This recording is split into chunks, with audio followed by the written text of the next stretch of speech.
Gold, trusted gold buyers. మీరు తాకట్టు పెట్టిన బంగారాన్ని విడిపించి ఈ రోజు ఉన్న మార్కెట్ ధరకు కొనబడను. ఎవ్వరు నాకు తోడు ఉండని ఉండకపోని నా పట్టుదల నాది. ఎండ్ ఆఫ్ ద డే కావాల్సిన ఒకటే అంబిషన్, ఇండిపెండెన్స్, ఆజాదీ. నేతాజీ బతుకుంటే, ఆయన భారత ప్రధానమంత్రి ఉంటే India would have been a different place. ఎందుకంటే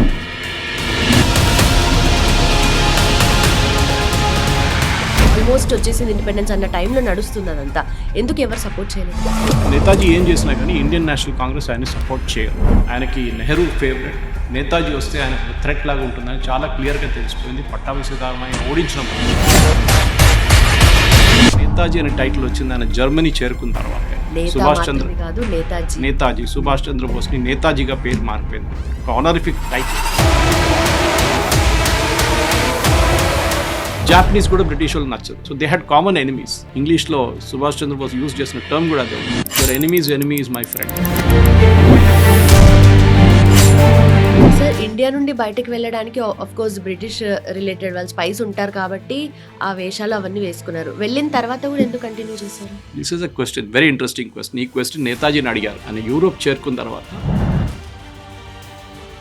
బ్రిటిష్ స్పెషల్ ఎలీట్ ఫోర్సెస్కి ఒక ఆర్డర్ ఇచ్చారు బ్రిటిష్ గవర్నమెంట్. నేతాజీ సుభాష్ చంద్రబోస్ ఎక్కడ కనిపిస్తే కాల్చి చంపేశారు. సుభాష్ని జర్మన్ సబ్మరీన్ నుంచి జాపనీస్ సబ్మరీన్కి ట్రాన్స్ఫర్ చేస్తారు. చెప్పడానికి చాలా ఈజీ. హై సీస్, వేవ్స్ అయితే 30 ఫీట్ల వేవ్స్ ఉంటుంది. సుభాష్ చంద్రబోస్ ఒక అనౌన్స్మెంట్ చేస్తారు which catches everybody by surprise. అందరు స్టన్ అయిపోతారు, ఈవెన్ టోజో కూడా. 1943 ఇప్పుడు అక్టోబర్ అయింది చూడండి. నేను 1943 డిసెంబర్ 30th లోపల ఇండియా లోపల నా కాలు పెడతాను, ఇండిపెండెంట్ ఇండియాలో. Everybody surprised. హలో సార్, నమస్తే. నమస్తే. Sir, we are celebrating Netaji Subhash Chandrabose. అయితే ప్రతి స్టేజ్లో, ప్రతి ఫేజ్లో, ఎవ్రీ పాయింట్ ఆఫ్ టైంలో ఎవ్వరు నాకు తోడు ఉండని ఉండకపోని నా పట్టుదల నాది. ఎండ్ ఆఫ్ ద డే కావాల్సిన ఒకటే అంబిషన్, ఇండిపెండెన్స్, ఆజాదీ. సో దాని గురించి ప్రతి చోట ఫైట్ చేస్తూ వచ్చారు. అండ్ హౌస్ అరెస్ట్ తర్వాత డిఫరెంట్ నేషన్స్కి వెళ్ళారు, అక్కడ లీడర్స్ని కలిశారు. దెన్ వాళ్ళ దగ్గర నుండి, అంటే ఎక్స్టర్నల్లీ మనం ట్రై చేద్దాము, వాళ్ళ దగ్గర నుండి మనము బ్రిటిష్ని ఎక్కువ ఇన్ఫ్లుయెన్స్ చేయడానికి ట్రై చేసి వాళ్ళ దగ్గర నుండి మనము ఆ భయం అనేది ఎదుర్కొంటే వాళ్ళు మనల్ని వదిలేసి వెళ్ళిపోతారు అని చెప్పేసి చాలా ట్రై చేశారు. సో హౌస్ అరెస్ట్ తర్వాత అసలు ఇండియా నుండి ఎలా ఎస్కేప్ అయ్యారు అండ్ ఫస్ట్ వెళ్ళిన ప్లేస్ ఏంటి? నేతాజీ గారు ఈ ఎస్కేప్ ప్లాన్ చేసినది ఎప్పుడు 1939లో ప్లాన్ చేశారు. Somewhere in October, November. మనం అనుకుంటాం ఆయన ఎస్కేప్ కన్నా కొంచెం నెలల ముందు, ఒక వారాల ముందు స్టార్ట్ చేసి ఉంటారు. కాదు, ఈ plan it well in advance. అది ఆయన ఒక క్యారెక్టర్. బహుశా నేతాజీ బతుకుంటే, ఆయన భారత ప్రధానమంత్రి ఉంటే India would have been a different place. ఎందుకంటే అంత మెటిక్యులస్గా పనిచేస్తారు. స్టెప్ బై స్టెప్ ఆయన ఏ పని చేసినా కానీ అంత ప్లానింగ్తో చేస్తారు. దానికి కాన్సిక్వెన్సెస్ ఏమని ప్లాన్ చేసుకుంటారు. ప్లాన్ ఏ ఏముంటుంది, ప్లాన్ బి ఏముంటుంది, ప్లాన్ సి ఏముంటుంది. ఒకటి ఫెయిల్ అయితే మళ్ళీ ఇంకోటి. మీకు గుర్తుంటుంది, ఆయన ఎస్కేప్ చేయడానికి ఈ చేసిన plan was plan B. The first plan was mass mobilisation. దేశం మొత్తం తిరిగి పంజాబ్, మహారాష్ట్ర ఈ 2 ప్లేసెస్లో రెవల్యూషనరీస్ ఎక్కువ ఉన్నారు. సవర్కర్ ఇక్కడ, లోక్మాన్య తిలక్. మహారాష్ట్ర అటువైపు భగత్ సింగ్, రాజ్గురు, వీళ్ళందరూ పంజాబ్ వైపు. ఇటేమో బెంగాల్లో వీళ్ళందరూ ఉన్నారు, మొత్తం రెస్ట్ ద రెవల్యూషనరీస్.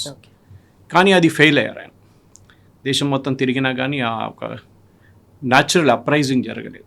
బట్ ఎందుకని సార్ ఆ పాయింట్ ఆఫ్ టైంలోనే ఎక్కువగా పీక్స్లో ఉండాలి కదా, అంటే ఇంకా ఆల్మోస్ట్ వచ్చేసింది ఇండిపెండెన్స్ అన్న టైంలో నడుస్తుంది అదంతా. ఎందుకు ఎవరు సపోర్ట్ చేయలేదంటారు? అంటే అక్కడే డివిజన్ ఉండే కదా. ఇండియన్ నేషనల్ కాంగ్రెస్ నేతాజీతోని స్ప్లిట్ అయ్యారు. నేతాజీ సపరేట్ పార్టీ పెట్టుకున్నారు, ఫార్వర్డ్ బ్లాక్. సో నేతాజీ ఏం చేసినా కానీ ఇండియన్ నేషనల్ కాంగ్రెస్ ఆయన్ని సపోర్ట్ చేయరు. అది చాలా clear. And Gandhiji was dead against Netaji. ఆయనకి నెహ్రూ ఫేవరెట్. నేతాజీ వస్తే ఆయనకు ఒక థ్రెట్ లాగా ఉంటుందని చాలా క్లియర్గా తెలిసిపోయింది. పట్టాభి సీతారామయ్యను ఓడించిన మనిషి నేతాజీ. సో అంత పాపులారిటీ ఉంది పార్టీలోనే. కానీ ఇక్కడ ఉండిపోతే పెద్ద ప్రాబ్లం అని చెప్పి గాంధీ కూడా కంప్లీట్గా నెగ్లెక్ట్ చేయడం మొదలుపెట్టారు.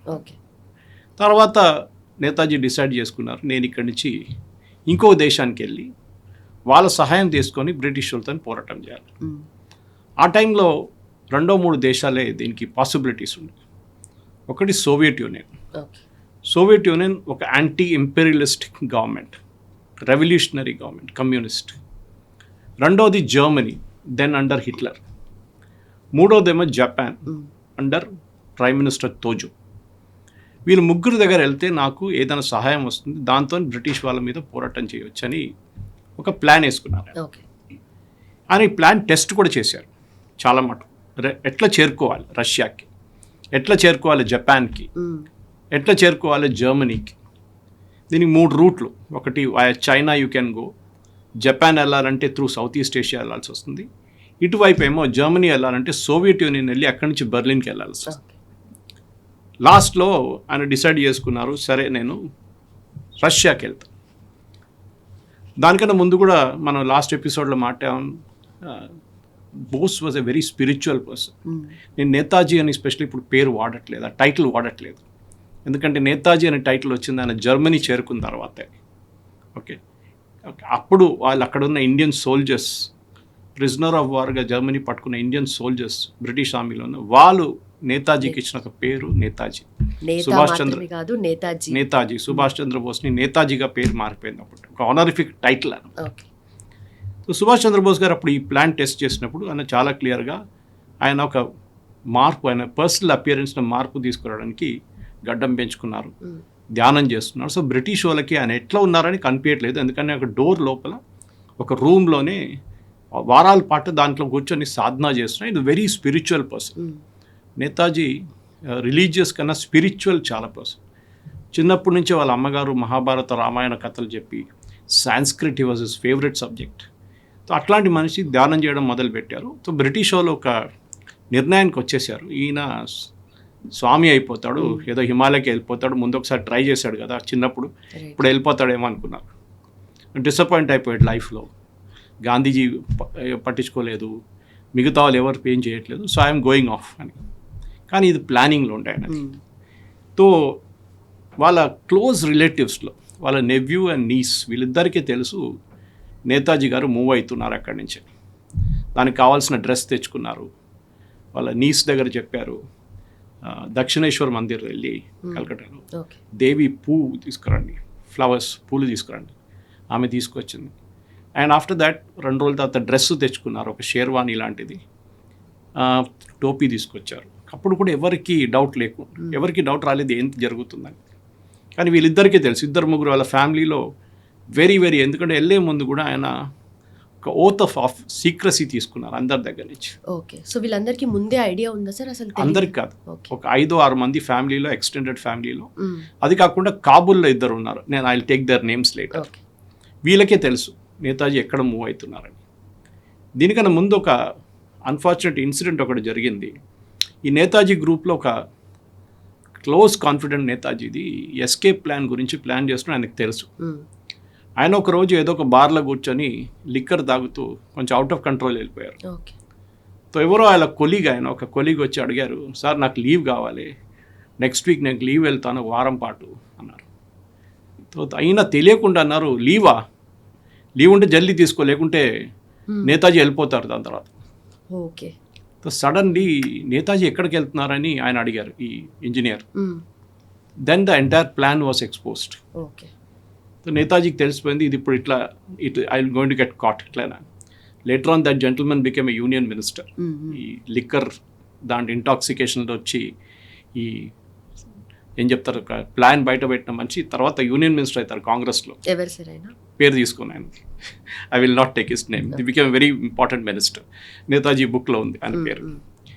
సో దాని తర్వాత నేతాజీ ప్లాన్ మార్చుకున్నారు, కాబూల్ నుంచి వెళ్ళాలి అని ప్లాన్ చేసుకున్నారు. అండ్ వాళ్ళ నెవ్యూ ఒక కార్ నడిపించుకుంటూ ఆయన్ని తీసుకెళ్ళారు. మనం అర్థం చేసుకోవాలంటే ఇది క్రాస్ చేయాలంటే చాలా మట్టుకు కాబూల్ తర్వాత you have to cross a river border, రష్యాకి ఎంటర్ కావాలంటే అప్పుడున్న సోవియట్ యూనియన్. ఈ తీసుకెళ్ళడానికి మెటిక్యులస్ ప్లానింగ్లో చాలా మటుకు ఈ ఫ్యామిలీ రోల్ చాలా ఇంపార్టెంట్ అన్నమాట. సార్ ఎవరు అపోజ్ చేయలేదా? అంటే ఆబ్వియస్లీ వెళ్ళిపోతున్నారు అంటే ఉంటుంది కదా వాళ్ళకి కూడా. వాళ్ళకి తెలుసు సుభాష్ చంద్రబోస్ అనే మనిషిని మీరు ఆపలేరు.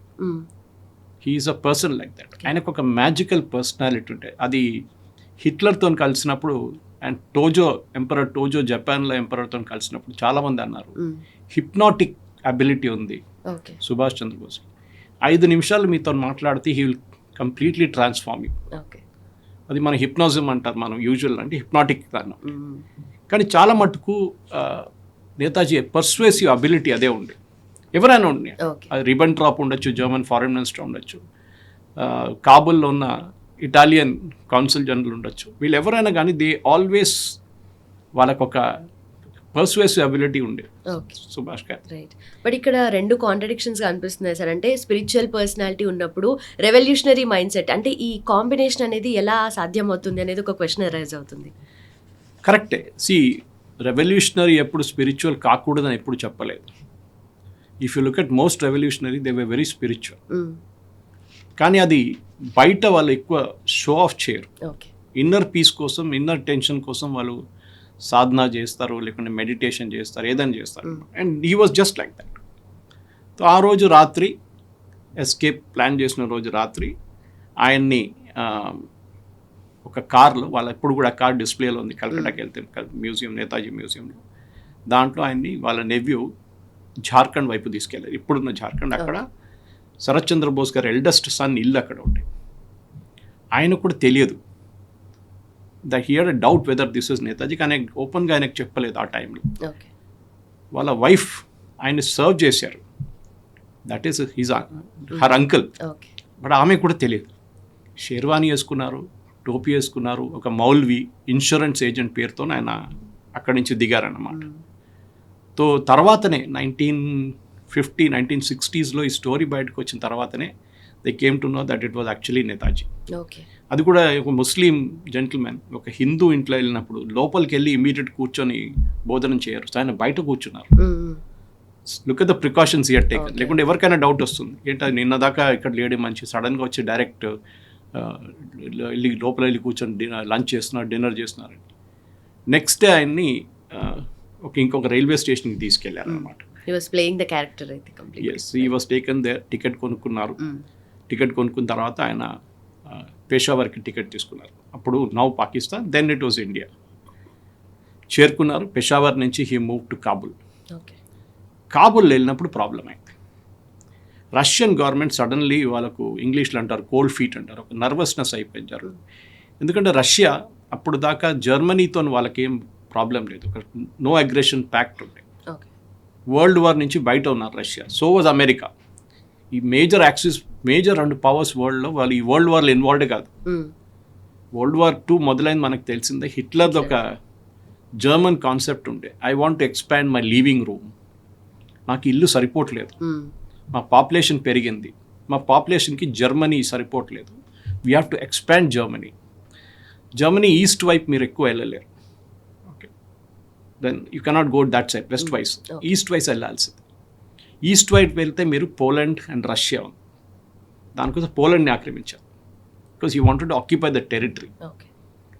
దాని రష్యాని ఆయన పక్కన పెట్టారు, because Russia was a big power, ఎందుకు వాళ్ళతో పెట్టుకోవడం అని చెప్పేసి. తర్వాత చేశారు ఆ strategic mistake of attacking Russia, జరిగింది కూడా. సో కాబుల్లో చేరుకున్నప్పుడు ఆయనకి 2 క్లోజ్ ఫ్రెండ్స్ ఉన్నారు, బిజినెస్ మెన్. దానికన్నా ముందు టోక్యో కూడా ఒక బిజినెస్ మెన్ని పంపించారు, లాలా శంకర్ దయాల్ అని చెప్పి. ఆయన్ని టోక్యోకి పంపించి అక్కడ ఎంపరర్తో ఒకసారి మాట్లాడి కనుక్కోండి హౌ రిసెప్టివ్ దే ఆర్ అనమాట. నేను రేపు వచ్చి రిక్వెస్ట్ చేస్తే వాళ్ళు హెల్ప్ చేస్తారా, బ్రిటిష్ వాళ్ళతో పోరాటం చేయడం. జాపనీస్ కూడా బ్రిటిష్ వాళ్ళు నచ్చదు. So they had common enemies. ఇంగ్లీష్లో సుభాష్ చంద్రబోస్ యూజ్ చేసిన టర్మ్ కూడా అదే ఉండే, your enemies enemy is my friend. Okay. ఆయన ఒకసారి 2 సార్లు యూజ్ చేశారు, 2-3 సార్లు ఈ టర్మ్ యూజ్ చేశారు. సో ఈ మూమెంట్ కాబుల్ నుంచి ముందు కదలట్లేదు. సో అక్కడ ఒక ఇటాలియన్ ఎంబసీ ఆఫీషియల్ ఉంది, గవర్నో ఏంజల్. ఆయన్ని సుభాష్ చంద్రబోస్ కలిసి మాట్లాడారు. And within 5 minutes that gentlemen also got enamoured. మొత్తం సుభాష్ చంద్రబోస్ ఒక ఏం చెప్తా ఆర్డెంట్ డివోటీ అయిపోయింది. ఆయన ఏం చెప్తే ఆ మాట వింటారు. సో ఆయన ఆ రోజు రాత్రి ఒక కేబుల్ పంపించారు, టెలిగ్రామ్ పంపించారు వాళ్ళ ఇటాలియన్ గవర్నమెంట్, ముస్సోలిని అప్పుడు డిక్టేటర్. ఆయనకు టెలిగ్రామ్ పంపించారు, ఇట్లా దిస్ జెంటిల్మెన్ ఇస్ హియర్. ఆయన్ని మనకి వరల్డ్ వార్ మొదలయ్యే 1 సంవత్సరం ముందే ఆయన మనకు దొరుకుంటే ఎంత బాగుంటుండే. వరల్డ్ వార్ 2 మారిపోతుండే. Entire strategy of world war 2 would have changed అని. మనం ఆయన్ని డెఫినెట్గా we should give shelter to him. But ఏమర్థమైంది సార్ ఆ గ్యాప్లో? అంటే ఆయన పర్సెప్షన్ కానీ లేదంటే ఏం తెలిసింది దాని గురించి? నేతాజీకి ఒక క్లారిటీ ఉండే, మనం ఇది చేద్దాం ఇది చేద్దాం ఇది చేద్దాం అన్నీ చేద్దాం అని కాదు. He had a very clear plan. Okay, Britain was his enemy number 1. Okay, వీళ్ళని భారతదేశాన్ని తరిమి కొట్టాలి. గాంధీజీ ఏం చేస్తారో చేయనియండి, నేను మిలిటరీ యాక్షన్ తీసుకుంటాను. నా దగ్గర ఆర్మీ లేదు ఇప్పుడు, నా దగ్గర ఉన్నది జర్మన్ ఫోర్సెస్ ఒకటి, ఇటువైపు జాపనీస్ ఫోర్సెస్, అటువైపు సోవియట్స్కి ఇంట్రెస్ట్ లేదు. సోవియట్స్కి ఇంట్రెస్ట్ ఉన్న ఒకటే ఏరియా ఉండే ఆఫ్ఘనిస్తాన్. తర్వాత ఆలోచించండి, ఎన్నో సంవత్సరాల తర్వాత ఆఫ్టర్ 100 odd years ఆఫ్ఘనిస్తాన్ని మళ్ళీ సోవియట్స్ కాన్కర్ చేశారు. దాని తర్వాత జరిగింది అల్ఖైదా, ఐసిస్ అంతా జరుగుతుంది మనకు తెలుసు. సో ఇదొక మేజర్ పాయింట్ ఆఫ్ వ్యూ ఉండే అన్నమాట.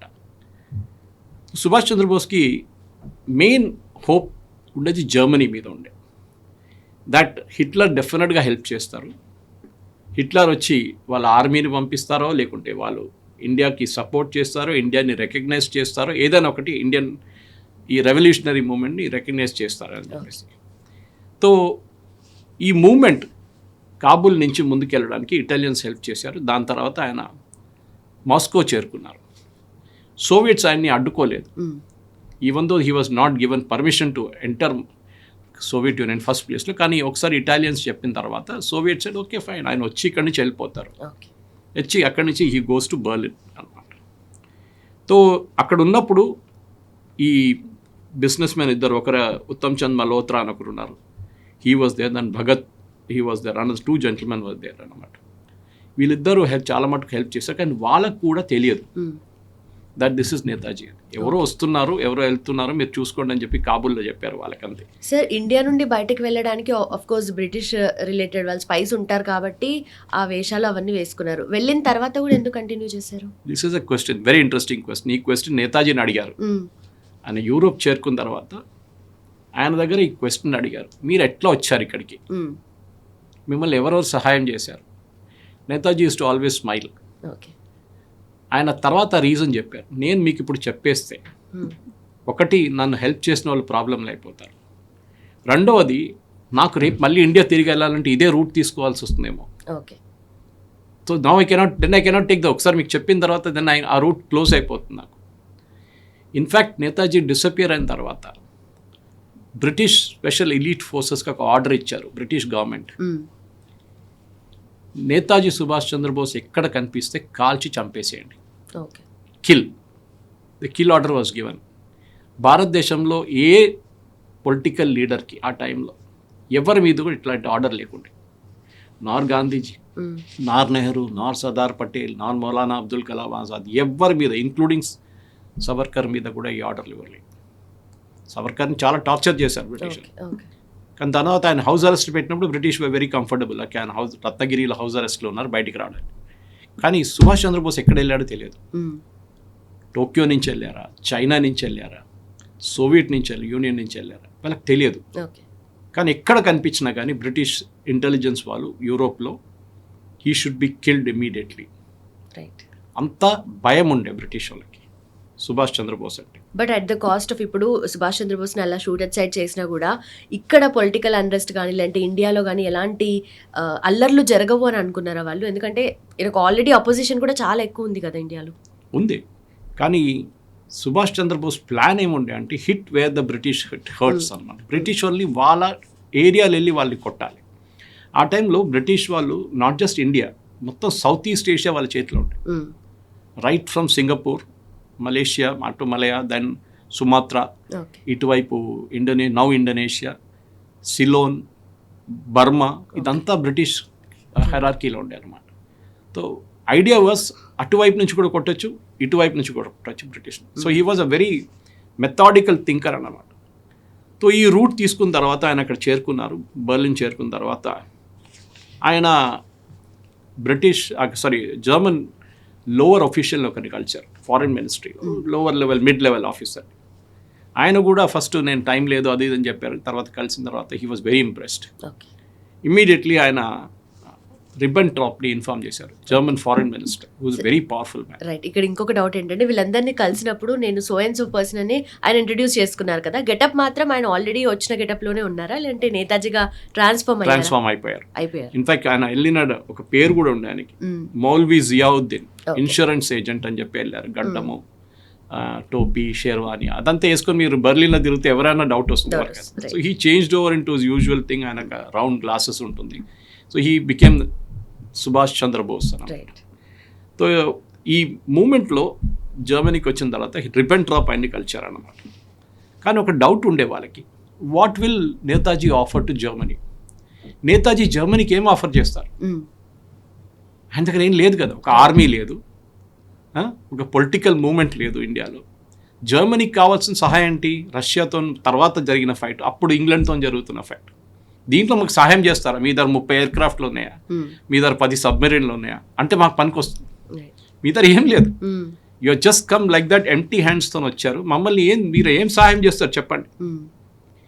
సో అగైన్ ట్రిక్, మన సుభాష్ చంద్రబోస్ పర్సువేషన్ స్కిల్స్. ఆయన ఒక ప్లాన్ రాశారు.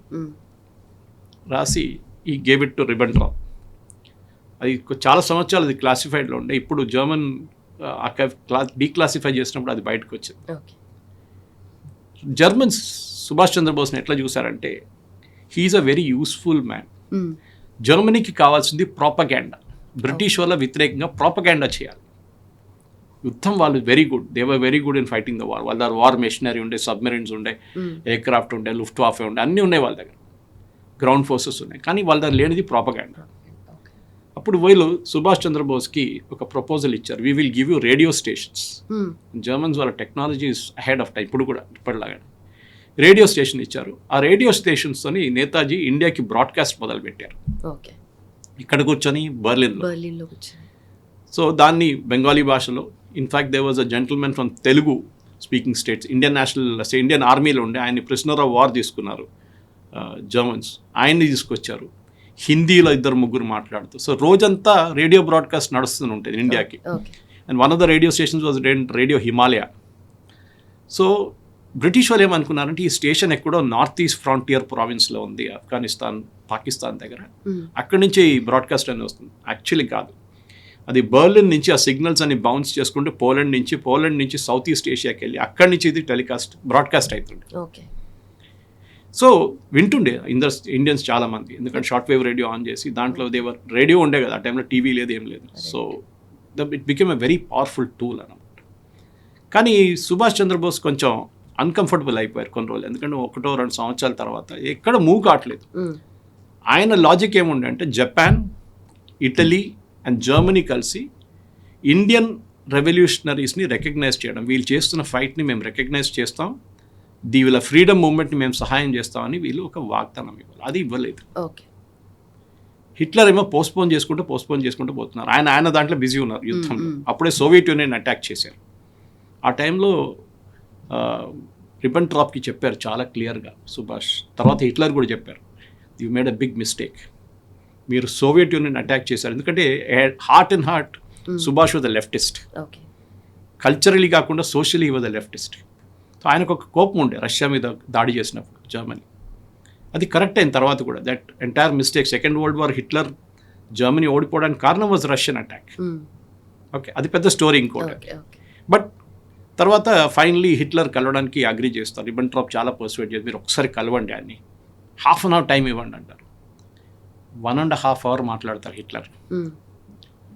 కలిసి అడుగుతారు, నువ్వు ఏం ప్లాన్ అంటే, ఒక ఇంటర్ప్రెటర్ ఉంటారు నడిమిట్లో జర్మన్లో, ఈ వాజ్ ట్రాన్స్లేటింగ్. సో నేతాజీ చెప్తారు, ఇది నా ప్లాన్ ఉంది, ఇది చేయబోతున్నాం, ఇండియన్ లీజన్ ఇక్కడ ఉన్న సోల్జర్స్ని తీసుకున్నాం, we are going to attack Britain, అది ఇదని చెప్పేసి. సో హిట్లర్ అంటారు, ఎక్కడో ఉంది ఇండియా, మేము ఇక్కడ ఉన్నాం యూరోప్లో, మీరు గ్రౌండ్ ఫోర్సెస్ ఎట్లా మూవ్ చేస్తారు? ఆల్రెడీ ఒక వార్ నడుస్తుంది ఇక్కడ, మాకు ఫుల్ టైం దీంట్లో ఇన్వాల్వ్ అయిపోయాము. బ్రిటిష్ని అటాక్ చేయడం కానీ, మిగతా వాళ్ళని అటాక్ చేయడం కానీ, ఫ్రాన్స్ మీద దాడి చేయడం కానీ, రష్యా మీద నడుస్తుంది, మాకు రిసోర్సెస్ చాలా స్ప్రెడ్ అయిపోయింది. మిమ్మల్ని ఏం సహాయం చేస్తాం మేము ఈ టైంలో? మీరు ఆగి ఉండండి, వెయిట్ చేయండి, ఈ వార్ కొంచెం మేము గెలిచిన తర్వాత then we will go for India. కానీ Subhash was not ready for that. కానీ హామీ ఇచ్చారు ఆయన? ఇచ్చారు, చాలా మటుకు ఇచ్చారు. ఎందుకంటే 1930s కదా కలిసింది, ఇది ఫస్ట్ టైం కలిచారు, ఫస్ట్ టైం ముస్సోలినీని కలిచారు, దాని తర్వాత హిట్లర్ని ఇప్పుడే కలిచారు, దానికి ముందు కలవలేదు.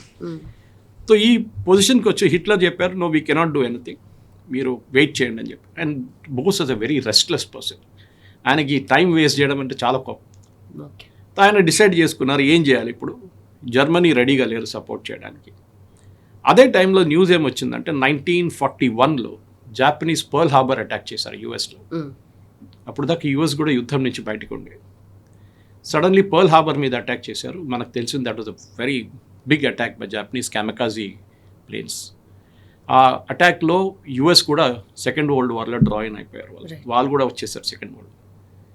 జాపనీస్ అప్పటి నుంచి స్ట్రెంగ్త్ గెయిన్ చేయడం మొదలుపెట్టారు. వాళ్ళ టార్గెట్ ఏముందంటే బ్రిటిష్ ఆర్మీ సౌత్ ఈస్ట్ ఏషియాలో ఉంది, నేను చెప్పాను చూడు, సింగపూర్ నుంచి బ్యాంకాక్ అంటే థాయిలాండ్ నుంచి బర్మా దాకా ఎంటైర్ దాన్ని బ్రిటిష్ వాళ్ళని అక్కడి నుంచి కొట్టి పంపించడం అని చెప్పేసి. So Japanese started attacking. And అప్పుడు ఒక డిసిషన్ తీసుకున్నారు హిట్లర్ దట్ సుభాష్ చంద్రబోస్ని సౌత్ ఈస్ట్ ఏషియాకి మూవ్ చేయాలి. జాగ్రఫికలీ దగ్గర కదా, ఎక్కడో ఉన్న జర్మనీ, ఇది పక్కన ఉంది. ఓకే, సింగపూర్ తర్వాత బ్యాంకాక్ తర్వాత సుమాత్రా దెన్ ఇండోనేషియా, అట్లనే డైరెక్ట్ బర్మా తర్వాత India. That time Burma was part of India ఆ టైంలో. సో ఆయన సుభాష్ గారిని మూవ్ చేయాలని చెప్పి, నేతాజీని మూవ్ చేయాలని చెప్పి అక్కడున్న ఇండియన్ రెవల్యూషనరీస్ కూడా స్టార్ట్ చేశారు demanding. And one of them was Raj Bihari Bose. ఆయన 1912లో, ఇఫ్ ఐఎమ్ నాట్ మిస్టేక్, 1912లో ఆయన ఇండియా నుంచి పారిపోయారు. It was a moment, I think 1915 ఈ ఫ్లడ్ ఇండియా, ఒక బ్రిటిష్ వాళ్ళ వ్యతిరేకంగా కాన్స్పిరసీ అని చెప్పేసి. ఈ was again one more revolutionary, Subhash లాగానే, భగత్ సింగ్ లాగా, రాజ్గురు, చంద్రశేఖర్ లాగా. He wanted to finish up the Britishers, ఈ యంగ్ బ్లడ్. ఇన్ఫ్యాక్ట్ మీ కల్కటాకి వెళ్తే very famous road call Raj Bihari avenue అని. సో ఫస్ట్ సుభాష్ గారిని ఎట్లా పంపించాలి, నేతాజీని ఎట్లా పంపించాలంటే హిట్లర్ వాళ్ళ జర్మన్ టీం డిసైడ్ చేశారు, ఇటాలియన్స్ చెప్పారు మేము ఒక ప్లేన్ ఇస్తాం, ప్లేన్లో వెళ్ళండి ఇక్కడి నుంచి. కానీ immediately Hitler team shorted down saying ఈ బ్రిటిష్ ఎయిర్ ఫోర్స్ చాలా పవర్ఫుల్గా ఉన్నారు ఈ టైంలో, ఏ ప్లేన్ అయినా జర్మనీ నుంచి ఇటలీ నుంచి టేక్ ఆఫ్ చేసి వాళ్ళు షూట్ డౌన్ చేసేస్తారు దాన్ని, అక్కడే మీ స్టోరీ అయిపోతుంది, మీరు చాలా వాల్యూబుల్ అసెట్. తర్వాత మాట్లాడి జపాన్ దగ్గర చెప్పారు, మీరు పని చేయండి, మీరు సబ్మెరీన్ ఇక్కడ పంపించండి, ఓకే, జర్మనీకి పంపిస్తే మేము ఆయన్ని ఇక్కడి నుంచి పంపిస్తాం మీకు. అది కూడా వీటో చేశారు, ఎందుకంటే ఆ టైంలో ఒక సబ్మెరీన్ జర్నీ వాజ్ 100 రోజులు, మీరు 100 రోజులు తట్టుకోలేరు. And that time was the time since Subhash married. Okay, అదొక సీక్రెట్ మ్యారేజ్ ఉండే.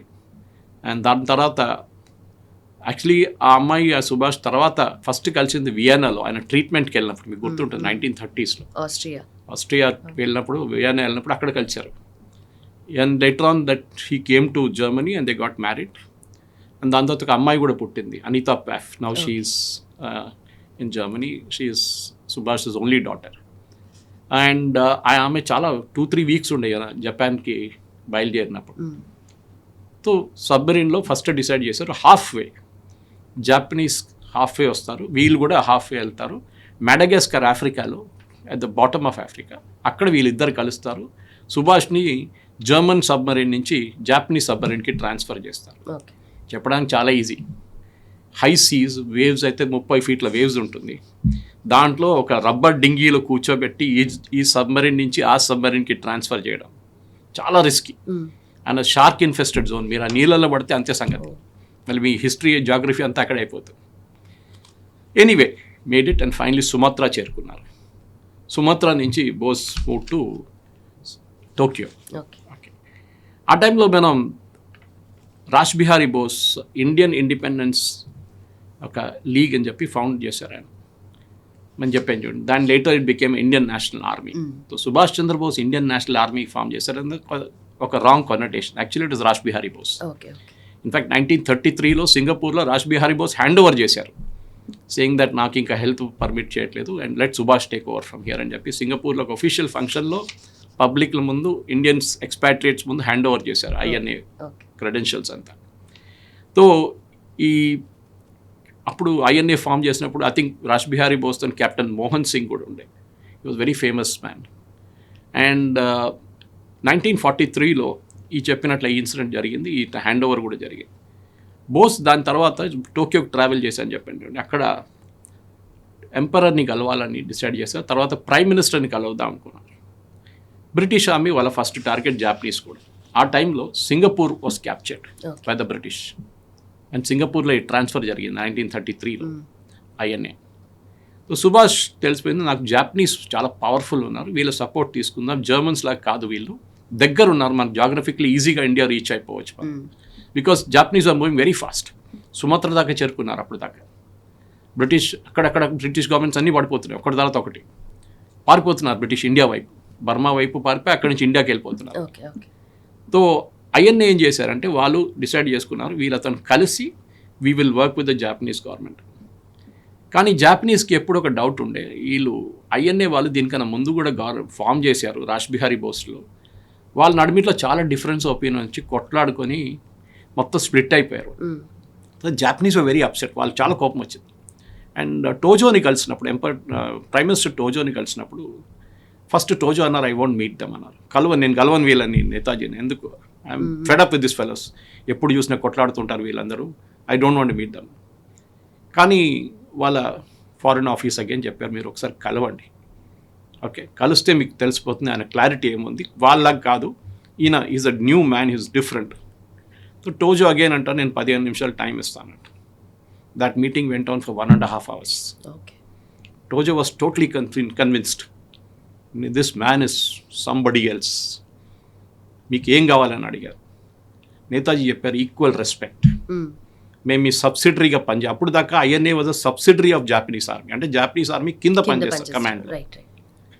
ఓకే కెప్టెన్ మోహన్ సింగ్ వీళ్ళందరూ ఉన్నారు, కానీ సెల్యూట్ కొడుతున్నప్పుడు ఇండియన్ సోల్జర్ ఫస్ట్ సెల్యూట్ కొట్టాలి, అప్పుడు జాపనీస్ వాళ్ళు సెల్యూట్ కొడతారు. When you are equal rank both will salute at the same time, మీరు అబ్జర్వ్ చేయండి. సో ఈ ఇన్సిస్టెడ్ దట్ మేము ఒకటే దాంట్లో పనిచేస్తాం. అండ్ ఇండియన్ ఇండిపెండెన్స్కి మీరు నో సెల్ఫిష్ మోటివ్, రేపు ఇండియా తీసుకున్న తర్వాత మాకు హాఫ్ ఇండియా ఇచ్చేసి అని చెప్పి we will not agree to. రెండవది ఎక్కడెక్కడ మీరు ఇండియన్ ల్యాండ్ మీరు క్యాప్చర్ చేశారో అదంతా మాకు అప్పగించేసారు, అంటే బర్మా అండ్ తర్వాత అండమాన్స్. అప్పుడు దాకా జాపనీస్ రెండు కూడా క్యాప్చర్ చేసుకున్నారు. నేతాజీ దాని తర్వాత టోజో వాజ్ సో ఇంప్రెస్డ్, ఆయన 2 రోజుల తర్వాత నేతాజీని మళ్ళీ పిలిపించారు, చెప్పండి మీ ప్లాన్ ఏంటి, గివ్ మీ అ డీటెయిల్ ప్లాన్. అప్పుడు దాకా డీటెయిల్ ప్లాన్ తయారు చేసుకున్నారు. టోజో ఆయన ఫారెన్ మినిస్టర్, వాళ్ళ అన్ని important ministers, defence chief, air force, navy అందరినీ పిలిపించుకున్నారు. విట్ వాజ్ నెవర్ హ్యాపెన్ అంట హిస్టరీ, ఎందుకంటే వరల్డ్ వార్ నడుస్తుంది ఆ టైంలో. ఇంత ఇంపార్టెంట్ దాంట్లో ఇంత టెన్షన్ టైంలో ఆయన మొత్తం మీటింగ్ పెట్టి ఫుల్ సపోర్ట్ ఫర్ ఐఎన్ఏ. మీరు చెప్పండి ఎక్కడ ఏం చేయాలో, we will work with you, me commanders మా కమాండర్స్తో పనిచేస్తారు ఆన్ ఈక్వల్ ర్యాంక్. బట్ వాళ్ళ మెయిన్ మోటివ్ ఏముంది, ఎందుకంటే వాళ్ళకే దే వర్ ఆల్సో స్ట్రగ్లింగ్ కదా ఆ టైంలో. వాళ్ళకి ఏంటంటే బ్రిటిష్ వాళ్ళని ఓడించడం. అక్కడ they had a common enemy. Netaji had a common enemy, Japanese కూడా కామన్ ఎనిమీ ఉండే. బ్రిటిష్ వాళ్ళకి తీసి మొత్తం ఏషియా మేము ఆక్యుపై చేస్తే సౌత్ ఈస్ట్ ఏషియా మా చేతిలో ఉంటుంది, and India is the biggest prize. కానీ ఇండియాలో మేము గెలిచిన తర్వాత సుభాష్కి హ్యాండ్ ఓవర్ చేసేస్తాం, he will form the government. So దీని తర్వాత మనం చూసాం ఈ మూమెంట్లో వీళ్ళు స్టెప్ బై స్టెప్ వెళ్ళి బర్మా దాకా వెళ్తారంట. సో అందరు వెళ్ళిన తర్వాత బర్మాలో అక్కడ ఒక ప్రాబ్లం వస్తుంది వీళ్ళకి. దానికన్నా ముందు మనం తెలిసి ఐఎన్ఏకి ఒక ప్రాబ్లం ఉండే, ఒకటి వాళ్ళ దగ్గర ఎక్కువ మంది లేరు, they had shortage of army people. So Subhash Chandra ఈ టేక్ ఓవర్ చేసిన తర్వాత 33లో he negotiated with the soldiers. అంటే Indian army men British army కోసం పోరాటం చేశారు. సింగపూర్ క్యాప్చర్ చేసినప్పుడు, మలేషియా క్యాప్చర్ చేసినప్పుడు, సుమాత్రా క్యాప్చర్, వీళ్ళని ప్రిజనర్స్ ఆఫ్ వార్గా తీసుకున్నారు జాపనీస్.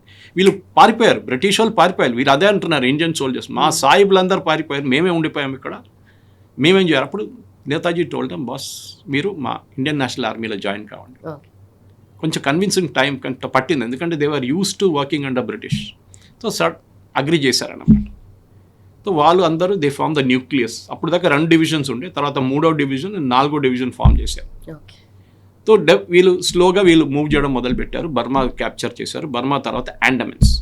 అప్పుడు అక్కడ టర్మ్ ఉండే ఎవాక్యూీ ప్రాపర్టీ అని చెప్పేసి, ఎవరెవరు పారిపోయారు, మన భారతదేశంలో కూడా పాకిస్తాన్కి పారిపోయిన వాళ్ళ ప్రాపర్టీ ఎవాక్యూీ ప్రాపర్టీ అంటారు.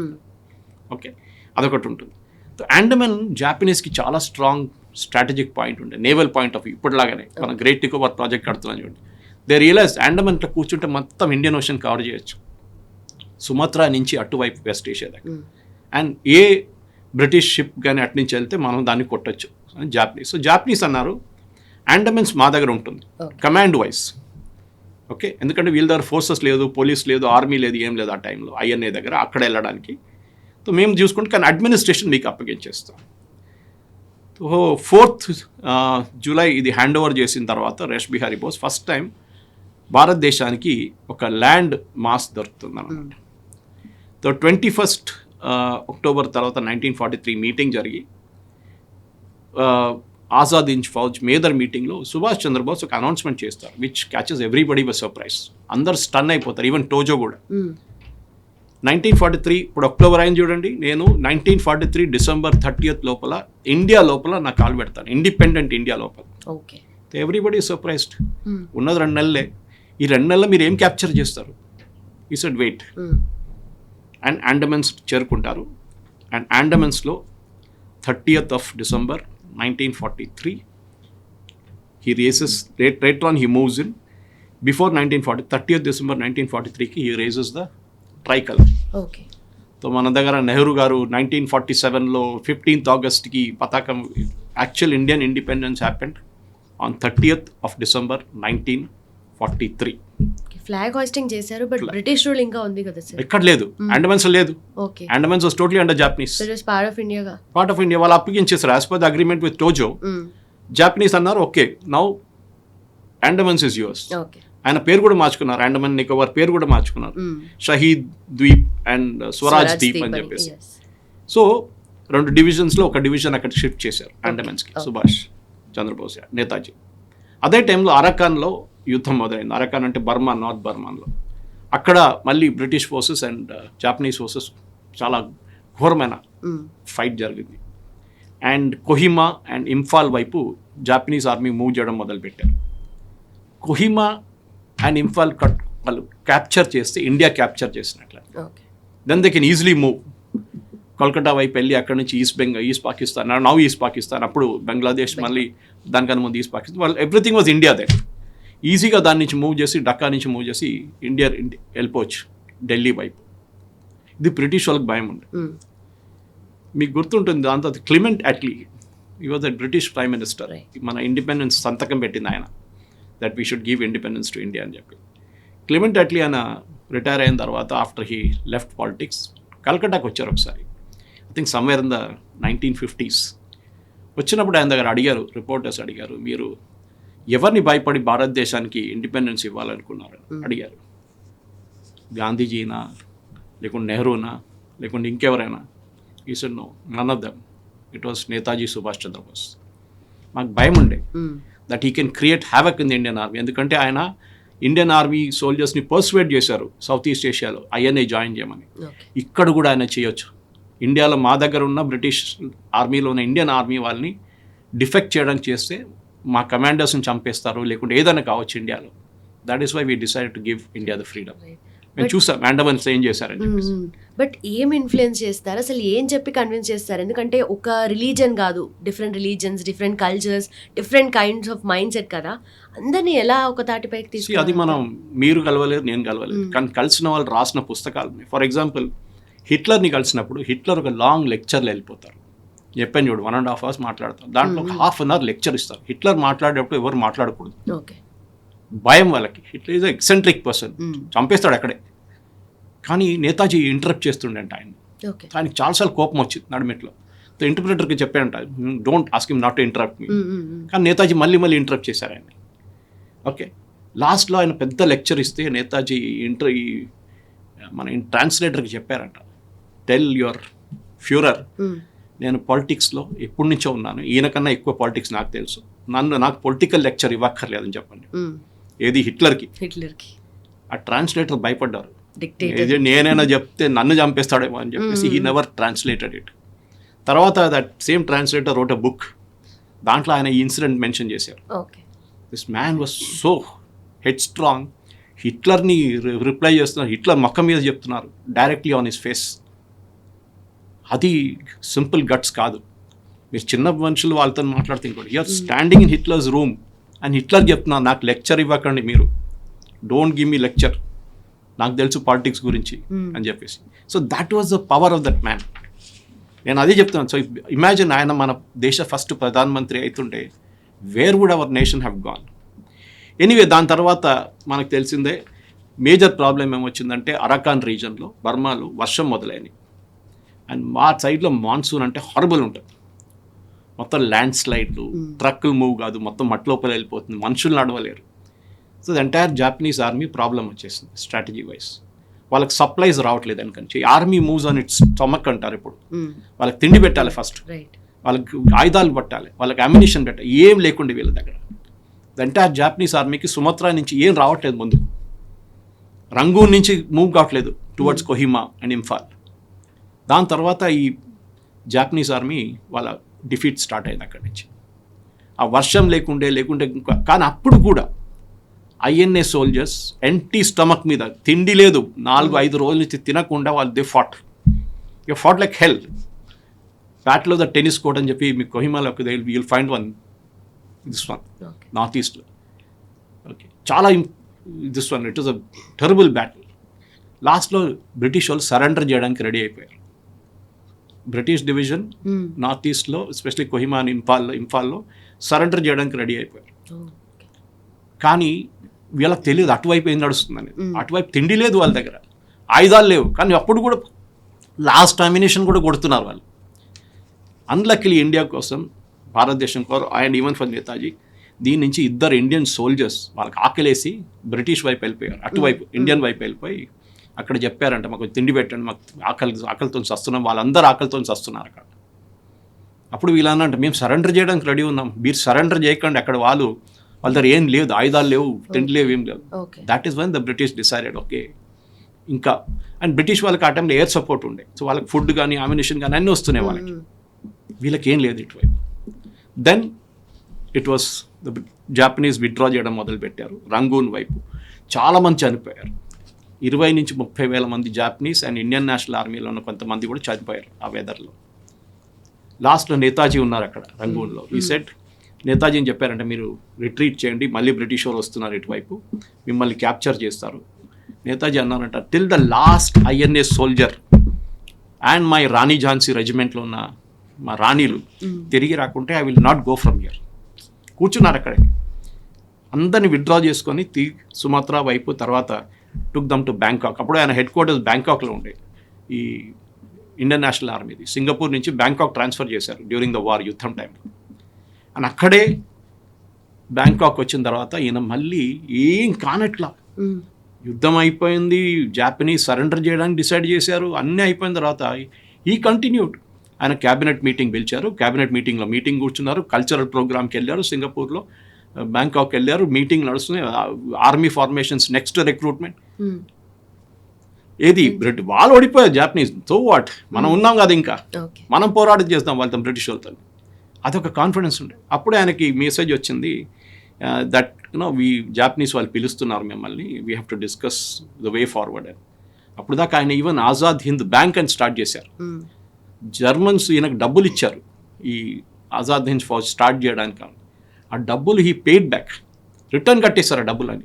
మేము మీద లోన్ తీసుకున్నాం, లోన్ ఇది మా తీసుకోండి లోన్ అని చెప్పి లోన్ రిటర్న్ చేశారంట. అంటే ట్యాక్స్ కలెక్షన్ చాలా బాగా చేశారు. ఎక్కడెక్కడ ఇండియన్స్ ఉన్నారు ఎక్స్పాట్రియేట్స్, అది ఇండోనేషియా ఉండొచ్చు, మలేషియా ఉండొచ్చు, సింగపూర్ ఉండొచ్చు, బ్యాంకాక్ ఉండొచ్చు, అందరూ వాళ్ళు ట్యాక్స్ కట్టడం మొదలుపెట్టారు ఆజాద్ హింద్ గవర్నమెంట్కి. తో అక్కడి నుంచి అన్ఫార్చునేట్లీ 12th ఆగస్ట్కి ఒక మెసేజ్ వస్తుంది దట్ మిమ్మల్ని పిలుస్తున్నారు జాపనీస్ అని చెప్పేసి. So he starts moving to Japan. అది ఒక అన్ఫార్చునేట్ జర్నీగా అయిపోయింది అన్నమాట. ఆయన బ్యాంకాక్ వచ్చిన తర్వాత ఫీల్డ్ మార్షల్ ఒక ఉన్నారు, జాపనీస్ ఫీల్డ్ మార్షల్, ఆయన కలవాలి, టరోచి అని చెప్పేసి, he somewhere in Manchuria area. తో అక్కడ కలవాలని చెప్పారు. And last meeting he had was with his chief of staff major general Bhonsle INA. దాని తర్వాత ఆయన్ని ఒక ప్లేన్లో తీసుకెళ్దామని డిసైడ్ చేశారన్నమాట. అన్ఫార్చునేట్లీ ఈ plane journey was his last journey. అది ఇప్పుడు కూడా ఒక మిస్టరీగా మారిపోయింది. పాసిబ్లీ మనం ఇంకొక ఎపిసోడ్లో అది కవర్ చేయాల్సింది, ఏం జరిగింది దాని తర్వాత. తో order of the day pass చేశారు, నేను లేకుంటే ఎవరు ఉండాలి అని చెప్పి అది కూడా ఆర్డర్ ఇచ్చారు. నేను వెళ్తున్నాను, నేను రాకపోతే ఏం జరుగుతుంది, ఎవరు టేక్ ఓవర్ చేయాలి నా వైపు నుంచి. ఈ had some kind of intuition అనుకుంటా, నేను రాను రిటర్న్ అని చెప్పేసి బహుశా. సో 17th March ఆయన మూవ్ చేయడం మొదలుపెట్టారు 1945 టువర్డ్స్ సైగాన్ మూవ్ అయ్యారు. సైగాన్ మూవ్ అయిన తర్వాత ఇప్పుడు హోషిమిన్ సిటీ నా ఇట్స్ కాల్డ్ హోషిమిన్ సిటీ. అక్కడ ఒక ప్లేన్ టోక్యోకి వెళ్తుందంట. దాంట్లో జాపనీస్ సోల్జర్స్ ఉన్నారు, సీట్ లేవు. ఇట్స్ మిలిటరీ ఎక్కడ అందరు కింద కూర్చుంటారు, సీట్ బెల్ట్ లేదు, సీట్ లేదు, ఏం లేదు. దాంట్లో ఒక్క సీట్ ఉందన్నారు first. Then they said no, 6 సీట్లు కావాలని అడిగారు ఇండియన్ ఐఎన్ఏ వాళ్ళు. తర్వాత 2 సీట్లు ఇచ్చారు. సో నేతాజీ అండ్ వాళ్ళ ఆయన అసిస్టెంట్ ఒకరు ఉన్నారు, వాళ్ళిద్దరూ హబీబుర్ రెహమాన్ అడ్జుటెంట్, వీళ్ళిద్దరూ ఆ ఎయిర్క్రాఫ్ట్లో ఎక్కుతారు. It first goes to Bangkok దగ్గర ఒక స్పాట్ ఉంది, అక్కడికి వెళ్తుంది. అక్కడి నుంచి తైవాన్కి వెళ్తుంది, నౌ టైవాన్. అక్కడ ఒక ½ అన్ అవర్ స్టాప్ తర్వాత టైవాన్ నుంచి ఇట్ స్టార్ట్స్ డిపార్టింగ్ అనమాట. ఆ టైంలో ఒక ప్రొపెల్లర్ పడిపోతుంది, engine, and the aircraft crashes. Adjutant Habibur Rahman ఇచ్చిన టెస్టిమోనీ ప్రకారం నేతాజీ మీద మొత్తం ఆయిల్ అంతా పైనుంచి ఉన్న ఏవియేషన్ ఫ్యూయల్ అంతా పడిపోయింది. దాని అంత పెద్ద ఒక ట్యాంక్ ఉండే ఆయన కూర్చున్న సీట్ పైన. ఆయన డ్రెస్ అంతా కంప్లీట్లీ ATF బర్న్ అయిపోయింది, ఎబెంటో బర్న్ ఫ్యూయల్, కెరోసిన్ లాగా ఉంటుంది. దాని తర్వాత ఫైర్ కూడా స్టార్ట్ అయింది, ఆయన డ్రెస్ మొత్తం ఫైర్ పట్టుకుంది. కానీ అప్పుడు కూడా డ్రెస్ అంతా తీసి ఆయన బయటికి తీసుకెళ్లారు. But he had a deep cut on his head అంట. దాని తర్వాత హాస్పిటల్ తీసుకెళ్లారు. ఆ రోజు సాయంత్రం he died of shock from the burns. ఇది ఒఫిషియల్ హిస్టరీ. ఇది ఎవరు డిక్లేర్ చేశారు? 18th ఆగస్ట్కి డిక్లేర్ చేశారు Japanese. Okay, but we never know the truth. 1945 ఏం జరిగింది, ఎందుకు జరిగింది, దీని తర్వాత ఎంక్వైరీ కమిషన్స్ కూర్చున్నారు. కానీ వాట్ ఫైనలీ హ్యాపెండ్ అని ఇవాళ దాకా ఒక క్లారిటీ లేదు. దాని తర్వాత ఆయన బాడీ క్రిమేట్ చేసి యాషెస్ని జపాన్లో ఒక టెంపుల్లో ఉంచారు. అది ఇప్పుడు కూడా అక్కడ ఉంది. And Bose's daughter has been demanding that మీరు 1945లో జరిగింది కదా, that you bring back the ashes to India. దాని DNA శాంప్లింగ్ కూడా చేశారు యాషెస్ది. కూతురు ఉంది కదా, కూతురుతో DNA శాంప్లింగ్ చేశారు. కానీ ఆ రిజల్ట్ ఇవాళ దాకా డిక్లేర్ చేయలేదు. 2 ఎంక్వైరీ కమిషన్స్ కూర్చున్నారు. ఇద్దరు ఎయిర్ క్రాష్ కరెక్ట్ అని చెప్తున్నారు. కానీ అక్కడున్న లోకల్ తైవానీస్ న్యూస్ పేపర్లో ఎక్కడ ఒక ఎయిర్ క్రాష్ జరిగినట్లు రికార్డ్ లేదు. టేక్ ఆఫ్ చేసిన ప్లేన్ చేరుకుందనే న్యూస్ ఉంది, క్రాష్ కాలేదని తైవాన్ ఎయిర్పోర్ట్ రికార్డ్స్లో, అక్కడున్న టైపే రికార్డ్స్లో. మళ్ళీ ఎక్కడ క్రాష్ అయింది, ఏం క్రాష్ అయింది? సుభాష్ గారిని సీన్ నుంచి తీసేశారా కంప్లీట్గా? కొన్ని రూమర్స్ ఉంది ఆయన సోవియట్ యూనియన్కి పంపించారు మన ఇండియన్ ఆఫీషియల్స్, ఆయన తిరిగి ఇండియాకి వస్తే ప్రాబ్లం అవుతుందని చెప్పి మన దగ్గర ఉన్న కొంత political leaders, Indian political leaders ఆయన్ని సోవియట్ యూనియన్ రిక్వెస్ట్ చేసి ఆయన అక్కడ జైలు వేసి లాస్ట్ అక్కడే చనిపోయారని ఒక న్యూస్. అదైనా తెలుస్తుంది కదా తర్వాత ఎక్కడ నుండైనా. కాదు, ఇంకొకరు అంటారు కాదని తిరిగి వచ్చి ఇండియాలో ఒక స్వామిగా గుమ్నామీ బాబా అని చెప్పి బాబాగా ఉన్నారు. ఇది చాలా మటుకు ఇట్లాంటి థియరీస్ ఉన్నాయి. అండ్ చంద్రచూడ్ ఘోష్, అనూజ్ ధర్, శ్రీజిత్ పనికర్ వీళ్ళు చేసిన స్టడీలో కూడా చాలా క్లియర్గా ఈ క్రాష్ జరగలేదు, నెవర్ హ్యాపెండ్. ఒక స్టోరీ బిల్డప్ చేశారు. So what is the truth? Nobody nose.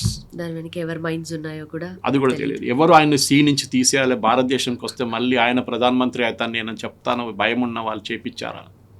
ఏం జరిగింది? ప్లేన్ క్రాష్ జరగలేదు అంటున్నారు, కానీ ప్లేన్ క్రాష్ జరిగింది అంటున్నారు. 2 ఎంక్వైరీ కమిషన్లు కూర్చున్నారు ఇండియాలో, ఇద్దరు కూడా క్లారిటీ ఇవ్వలేకపోయారు. అక్కడ ఉన్న రికార్డ్స్ చూస్తే, సైగాన్లో ఉన్న రికార్డ్స్ చూస్తే, టైపేలో ఉన్న రికార్డ్స్ చూస్తే ఏ ప్లేన్ క్రాష్ ఎక్కడ కాలేదు ఆ రోజులో. What is the real story మనకు తెలియదు. కానీ వన్ రిమార్కబుల్ ఇండివిజువల్, అంటే హిస్టరీలో అట్లాంటి చాలా తక్కువ మంది ఉంటారు who can change the world అంటారు చూడండి. దాంట్లో ఒక గట్స్తోని నేను పోరాటం చేస్తాను, బ్రిటిష్ వాళ్ళని ఇక్కడ ఓడిస్తాను. ఎవరు మన దగ్గర ఉన్న ఇంత పెద్ద లీడర్లు ఎవరు హిట్లర్ని కలవలేదు, ముస్సోలిని కలవలేదు, ఎంపరర్ ఫారెన్ ప్రైమ్ మినిస్టర్ టోజోని కలవలేదు. ఈయన కలిశారు. He met every top leader in Europe ఆ టైంలో. ఫస్ట్ 1930s తర్వాత ఆయన వెళ్ళినప్పుడు ఆఫ్టర్ ఎస్కేప్. భారతదేశంలో కూడా ఇవాళ కూడా నేతాజీ సుభాష్ చంద్రబోస్కి మనం ఇవ్వాల్సిన రెస్పెక్ట్ ఇవ్వట్లేదు ఇప్పుడు దాకా, for what he did for this country. And Clement Attlee words మనం గుర్తుపెట్టుకోవాలి. India got its freedom because of Netaji. That's it. But his vision was superior, far awesome, ahead of time అంటారు చూడండి ఇంగ్లీష్లో. ఆ విజన్ ఉండే మెటిక్యులస్ అప్రోచ్, ప్రతి దానికి ఆయన ఒక ప్లాన్ వేస్తుండే, రిపోర్ట్స్ రాస్తుండే. ఆ రిపోర్ట్స్ చదివిన వాళ్ళు సర్ప్రైజ్ అయిపోతారు. How can this man write something like this? ఎట్లా రాస్తాడు ఇట్లా అంటే? ఈ ప్లానింగ్, ఇంత మెటిక్యులస్ ప్లానింగ్ ఎట్లా చేపిస్తున్నారు? అది ఆయనకి చిన్నప్పటి నుంచి ఆ రెవల్యూషనరీస్తో పనిచేశారు క్యాల్కటాలో. ఓకే. వాళ్ళ ఒక వే ఆఫ్ వర్కింగ్ అది ఉండే అనమాట. అక్కడి నుంచి నేర్చుకున్నారు ఆయన. And academically he was brilliant, మీకు తెలిసిందే. Spiritually define totally. సో అన్నీ కలిసి వచ్చిందనమాట qualities. Okay.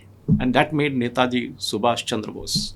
But his life is an epic and that's what. చాలా మటుకు. యా. అండ్ చనిపోయిన దాని గురించి అని, లేదంటే ఎక్కడ ఉన్నారా ఏంటి అనే దాని గురించి చాలా మిస్టరీస్ ఉన్నాయి, చాలా కాన్స్పిరసీ థియరీస్ ఉన్నాయి. అండ్ వీటికి క్వశ్చన్స్ అయితే డెఫినెట్లీ చాలా అరైజ్ అవుతున్నాయి. దాని గురించి క్లియర్గా మనం డిస్కస్ చేద్దాం. But as of now thank you so much sir. Thank you. It was a Thank very you. Deep conversation. Thank you very much.